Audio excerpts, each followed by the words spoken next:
benvenuti alla TG Sicilia, alle principali notizie.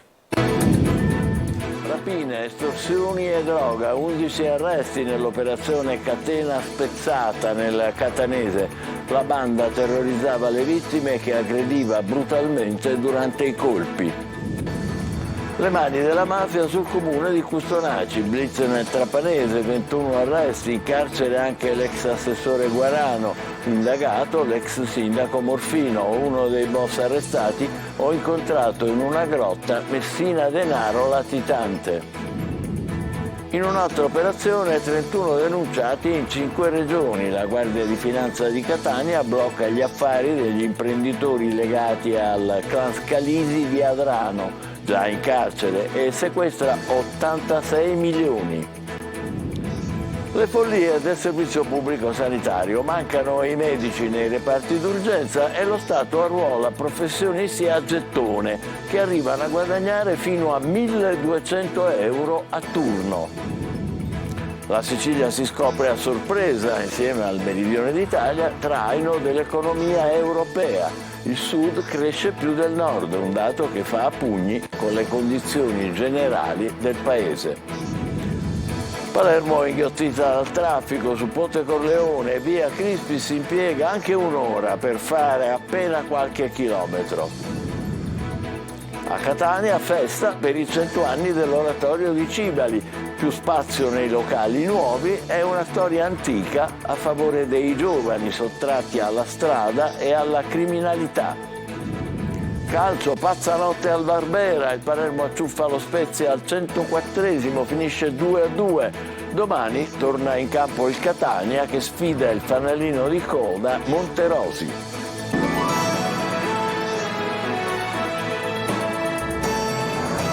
Ben trovati. Rapinatori violenti, 11 arresti nell'operazione Catena Spezzata che ha smantellato un'organizzazione dedita all'estorsione, ai furti e allo spaccio di droga. La banda terrorizzava le vittime e le aggrediva brutalmente. La polizia: abbiamo chiuso il cerchio per evitare il peggio. Tonino De Mana. L'hanno chiamata Catena Spezzata per l'efferatezza delle azioni e perché il territorio delle principali scorribande era quello di Acireale ed Acicatena, ma con puntate anche a Belpasso e Campobello di Licata. Aggressioni spietate e sfrontate che per la violenza delle azioni hanno spinto gli investigatori ad accelerare le indagini prima che qualcuno potesse farsi male davvero. 11 gli arresti della polizia di Catania che ha smantellato un'organizzazione criminale a struttura piramidale guidata da Antonino Patanè, 63 anni, ritenuto vicino al clan Laudani. 4 le rapine effettuate, la prima il 12 ottobre del 2022 in un ufficio postale di Catania ed una sventata il 22 dicembre del 2022 che ha portato all'arresto in flagranza di 2 malviventi nel corso di un raid effettuato a Belpasso e concluso con il ferimento di un commerciante. Un'azione cruenta che ha indotto la squadra mobile a chiudere in fretta le indagini e a far scattare le manette. Oggi sostanzialmente si è concluso il ciclo di natura operativa. Come sapete, c'è stata l'attività repressiva correlata a questa indagine, come abbiamo detto, lampo. Il gruppo faceva riferimento a un soggetto dotato di una particolare caratura criminale. Un'escalation di violenza che in 3 mesi ha terrorizzato i commercianti, vessati, aggrediti e feriti, in un caso anche con il calcio della pistola, con l'unico obiettivo di arraffare soldi, quanto più denaro possibile, come mostra l'azione concitata di questo malvivente, intento a svuotare le casse. Non solo rapine, il gruppo effettuava anche furti, estorsioni e spacciava droga nell'Interland acese. Le mani della mafia sul comune di Custonaci, blitz nel Trapanese, 21 arresti, in carcere anche l'ex assessore Guarano, indagato l'ex sindaco Morfino. Laura Spanò. Un'inchiesta antimafia, quella portata a termine nella notte nel Trapanese, che scuote la politica locale, in particolare quella del comune di Custonaci. In carcere sono finite 21 persone accusate a vario titolo di associazione mafiosa, concorso esterno in associazione mafiosa, turbata libertà degli incanti, estorsione e intestazione fittizia di beni. Via squadra mobile, il nucleo investigativo dei carabinieri hanno eseguito un'ordinanza di custodia cautelare emessa dal Tribunale di Palermo. L'inchiesta, denominata Scialandro, è coordinata dalla DDA del capoluogo siciliano. Milano. 17 persone sono finite in carcere, 4 ai domiciliari. Secondo gli investigatori sono legate alle famiglie mafiose di Custonaci, Valderice e Trapani. Tra gli arrestati l'ex vice sindaco Carlo Guarano e lui il politico finito in carcere. Guarano è accusato di concorso esterno in associazione mafiosa. Con lui tra gli indagati a piede libero anche l'ex sindaco di Custonaci, il medico Peppe Morfino, che ha subito all'alba di oggi una perquisizione. Indagato anche l'ex assessore Giovan Battista Campo. C'è anche un altro politico indagato, un attuale consigliere comunale. Numerose le perquisizioni, gli investigatori hanno acquisito documentazione tecnico-amministrativa e contabile al comune di Custonaci. A Guarano viene contestato di essere stato l'elemento di collegamento tra la cosca mafiosa e il municipio. Le intercettazioni nel maggio del 2022 l'hanno sorpreso mentre mostrava tutta la sua insofferenza per le manifestazioni in ricordo delle stragi di Capaci e Piedamelio. Un anno prima era stato deciso di intitolare l'aula consigliare ad Antonino Caponnetto, il magistrato che ideò il pool antimafia. Guarano con sdegno diceva che i soldi li doveva sborsare il magistrato morto. Le intercettazioni hanno anche seguito le mosse dei fedelissimi di Matteo Messina Denaro. Uno degli arrestati diceva di averlo incontrato in una grotta. Si parla di rapporti opachi tra esponenti della vecchia amministrazione comunale di Custonaci e le famiglie mafiose. Dalle indagini durate 3 anni i boss imponevano al comune i nomi di chi doveva ricevere contributi economici post-Covid. Sarebbero anche riusciti a pilotare l'affidamento di appalti pubblici in favore di ditte colluse o a loro riconducibili, una delle quali aveva assunto fittiziamente un ergastolano solo per consentirgli di beneficiare della semilibertà. Il controllo socio-economico del territorio veniva attuato pure attraverso estorsione e intimidazione nei confronti dei titolari di aziende agricole per dissuaderle all'acquisto di terreni finiti nel mirino dei mafiosi. 86 milioni di euro sequestrati dalla Guardia di Finanza di Catania, nuovi colpi agli affari degli imprenditori legati al clan Scalisi di Adrano. Seguendo il flusso dei soldi, i finanzieri scoprono altri reati, dalla bancarotta al riciclaggio. Eva Spampinato. Hanno seguito il flusso dei soldi e sono arrivati a scoperchiare un vaso di Pandora, fatto di mancato versamento dell'IVA, distrazione di fondi da una società ad un'altra, prestanomi, autoriciclaggio, reimpiego di denaro illecito, bancarotta. È così che tornano nel mirino della Guardia di Finanza e del Comando Provinciale di Catania gli imprenditori Antonio Siverino, detto un miliardario, e il figlio Francesco, già arrestati in precedenza insieme con un prestanome. I finanzieri, in collaborazione con lo Scico, hanno eseguito un blitz in 5 regioni italiane, arrestato 3 persone e indagato altre 28, oltre che sequestrato beni per 86 milioni di euro. Secondo le accuse, i Siverino avrebbero sistematicamente favorito il clan Scalisi di Adrano, articolazione locale della famiglia mafiosa Laudani, alimentando le casse del gruppo con un contributo stabile e protetto nel tempo. L'obiettivo era quello di consolidare il potere economico dell'organizzazione mafiosa, incrementare e allo stesso tempo occultare il patrimonio del sodalizio, dal quale in cambio avrebbero ricevuto protezione e agevolazione per espandere le proprie attività imprenditoriali. Nel nuovo filone investigativo sono stati approfonditi i rapporti commerciali e i flussi finanziari della rete di 25 imprese con sede a Catania, Milano, Napoli, Roma, Varese e Verona, facenti capo ai 2 imprenditori arrestati. Sono state ricostruite le cause che hanno portato al gravissimo dissesto economico di una società catanese attiva nella commercializzazione di carburante e formalmente amministrata da un soggetto di comodo, dichiarata fallita nel 2021. La società fallita non avrebbe versato l'IVA per oltre 9,7 milioni di euro solo nel 2019. I 2 imprenditori, inoltre, con l'aiuto di prestanome a capo di 6 diverse società, tutte riconducibili a loro, avrebbero operato ingiustificati prelievi in contante e bonifici in favore di queste società, drenando così liquidità per quasi 30 milioni di euro in poco più di 3 anni. 8 tonnellate di alimenti e sanzioni amministrative per oltre 9.000 euro sono il bilancio dei controlli dei NAS di Catania in alcuni esercizi commerciali del settore della ristorazione. Sequestrati 20 kg di prodotti ittici di provenienza incerta trovati all'interno di frigo congelatori installati in un garage di fronte a un ristorante del centro storico della città. 7 titolari sono stati segnalati alle autorità sanitarie e amministrative. Mancano i medici nei reparti d'urgenza e lo Stato arruola professionisti a gettone che arrivano a guadagnare fino a 1.500 euro a turno. Luca Ciliberti. Sono qua da 8:30 della mattina. Un'oretta e mezza, credo che sia, non lo so se è normale o meno, però. Non c'era qui il cardiologo e l'hanno dovuto mandare a Lentine. Non ci vuole lavorare più nessuno, perché vengono tutti quanti aggrediti,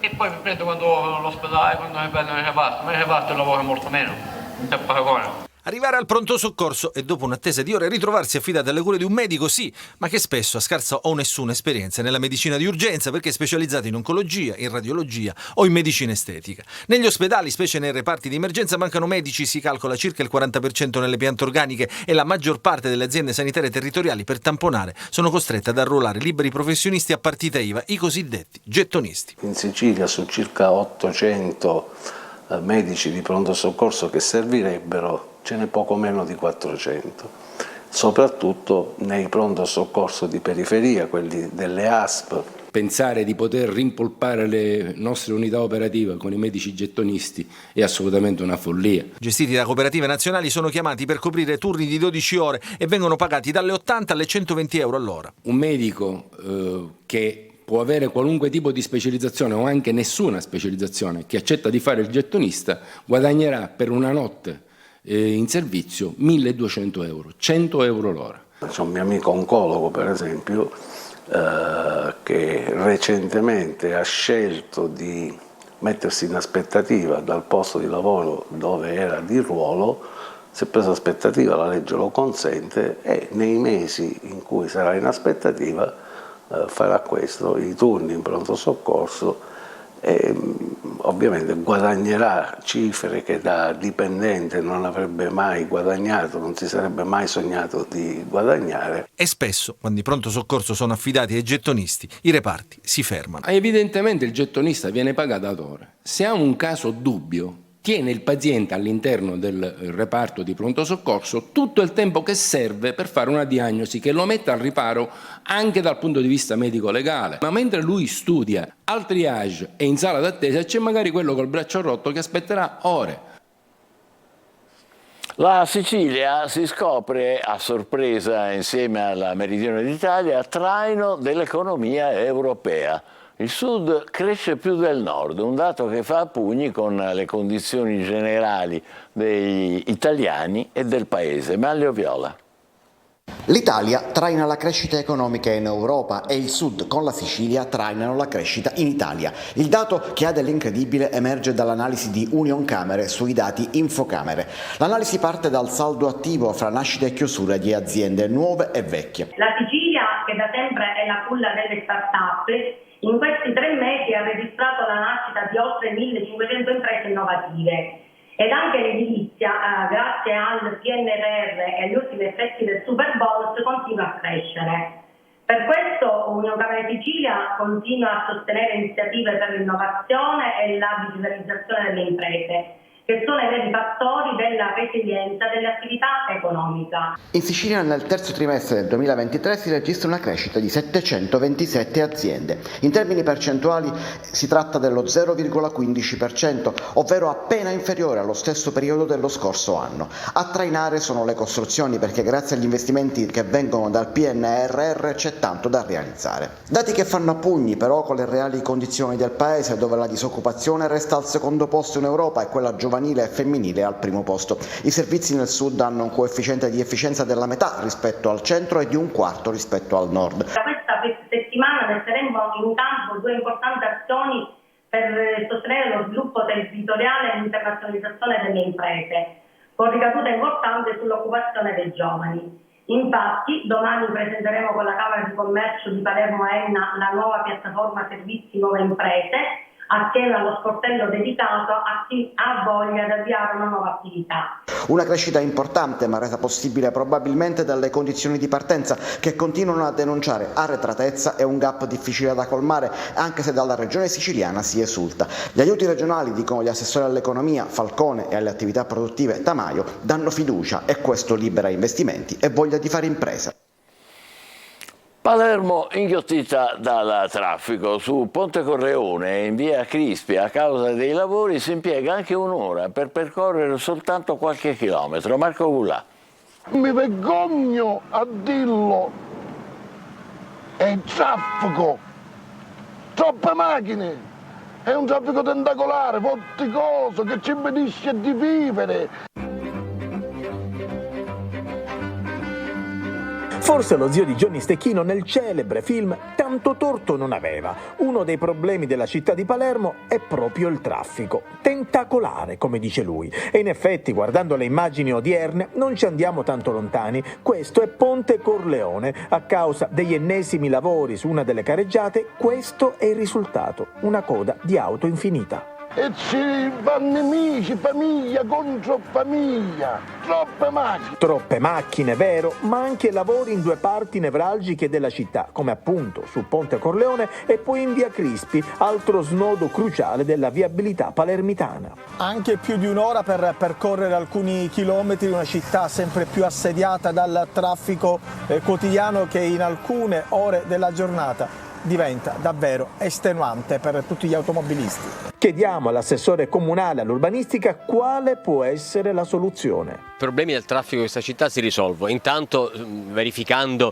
che non siano necessari anche interventi sulla viabilità, sul miglioramento della fluidità del traffico, ma soprattutto è importante rendere il trasporto pubblico locale, sia quello su gomma, quindi gli autobus, che quello su ferro, con il progressivo entrata in funzione di passante, anello e tram sempre più esteso, l'alternativa migliore. Cioè, dobbiamo fare in modo che i palermitani possano lasciare a casa la loro auto e quindi non congestionare le strade e poter utilizzare un trasporto pubblico locale sempre più efficiente. Intanto però gli anni passano e le parole dello zio di Johnny Stecchino restano assolutamente attuali. Mi vergogno a dirlo, è il traffico.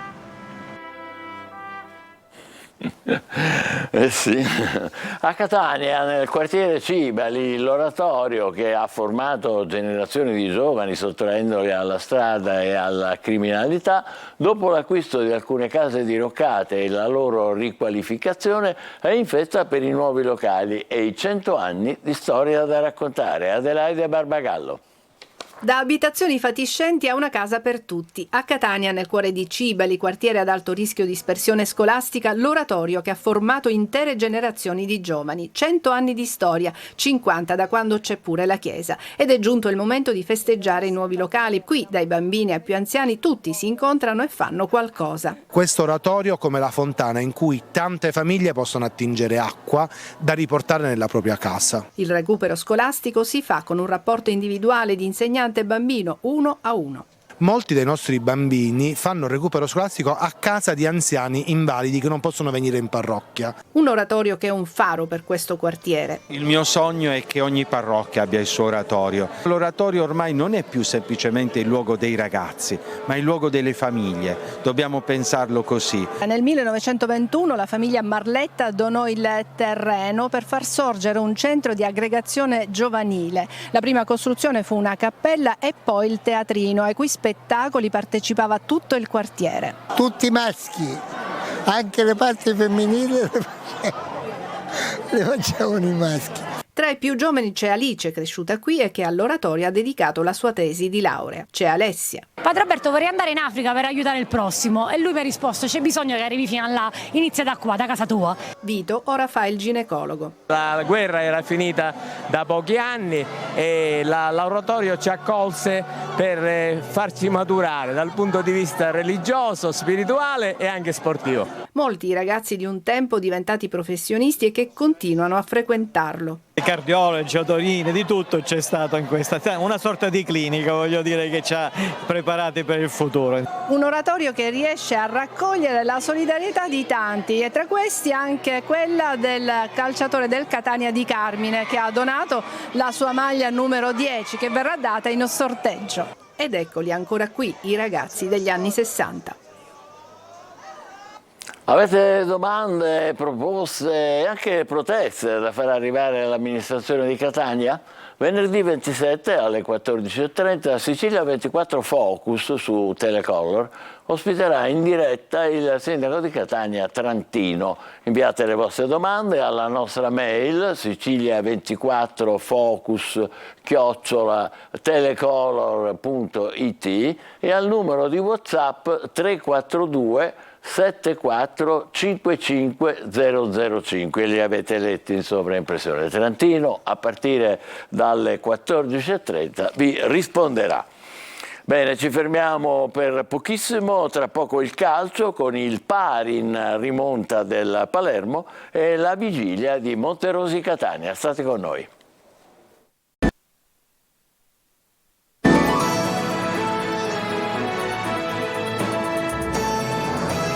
Rieccoci insieme con il calcio, pazza notte al Barbera, il Palermo acciuffa lo Spezia al 104esimo e finisce 2-2.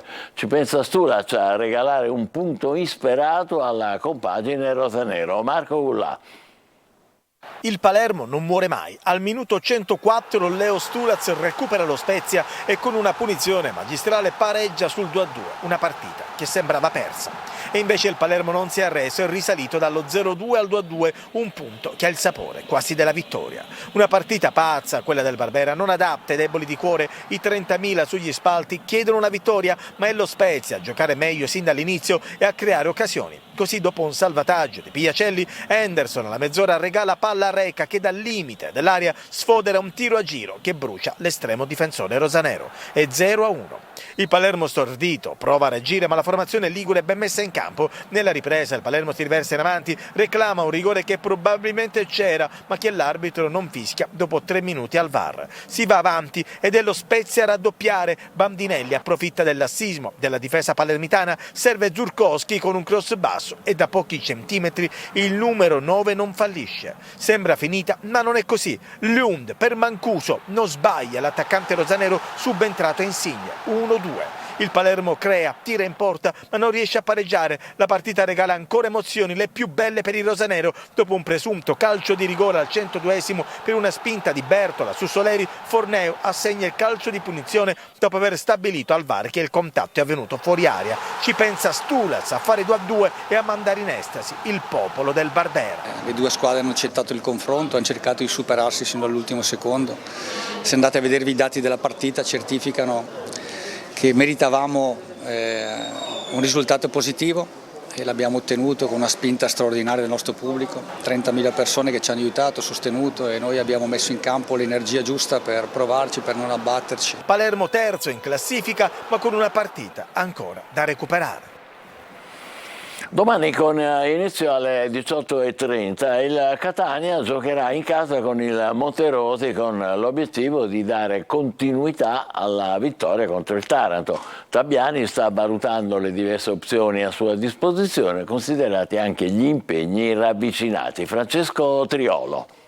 Il successo di 3 punti contro il Taranto appartengono già alle statistiche. Adesso il Catania cerca continuità, ma soprattutto una svolta che, se sarà, si capirà già dalla partita di domani in casa del fanalino di coda Monterosi, un avversario che, a dispetto dei soli 2 punti conquistati nell'ultimo turno, ha messo alle corde il ben quotato Avellino, e l'errore che si può fare in questo momento è proprio quello di sottovalutarlo.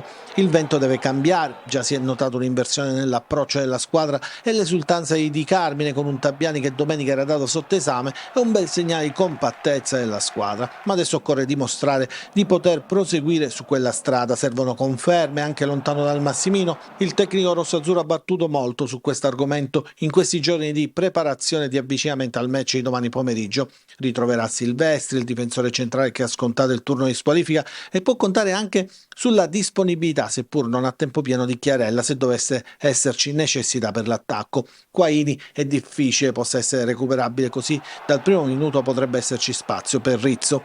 Gli impegni ravvicinati impongono di dosare le forze, del resto i prossimi impegni con Avellino, al Massimino e le trasferte di Potenza e Cerignola sono ad alto livello di intensità. Così il match winner di domenica scorsa, Samuel Di Carmine, potrebbe fare staffetta con Sarao, poi Chiricò, Marsura e Bocic.